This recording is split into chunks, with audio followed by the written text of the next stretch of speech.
পাকিস্তানে বসে বিশ্বজুড়ে সাইবার প্রতারণা।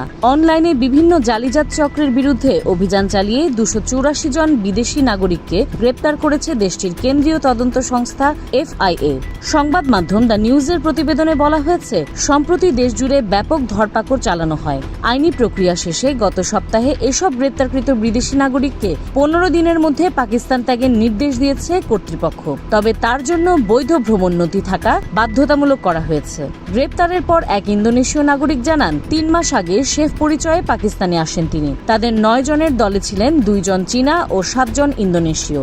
বিভিন্ন প্রলোভন ও স্কিমের মাধ্যমে তারা প্রতি মাসে প্রায় 80,000 মার্কিন ডলার আয় করত। আর তাদের মূল লক্ষ্য ছিল 40 বছরের বেশি বয়সী ইন্দোনেশীয় নারীরা। এইসব বিদেশি নাগরিক কিভাবে ভিসা পেয়ে পাকিস্তানে প্রবেশ করলো এবং সাইবার নেটওয়ার্ক গড়ে তুলল তা খতিয়ে দেখতে তদন্তের পরিধি আরও বাড়ানো হয়েছে। আর্থিক লেনদেন ও ডিজিটাল অবকাঠামো পর্যালোচনায় যৌথভাবে কাজ করছে একাধিক রাষ্ট্রীয় সংস্থা। অবৈধ কল সেন্টার, ব্ল্যাকমেইল ও জুয়ার বিরুদ্ধে দেশজুড়ে কঠোর অভিযানের সিদ্ধান্ত নিয়েছে পাকিস্তান সরকার। এই উদ্দেশ্যে গঠন করা হচ্ছে বিশেষ টাস্ক ফোর্স। আন্তর্জাতিক ডেস্ক, খোলা কাগজ, ঢাকা।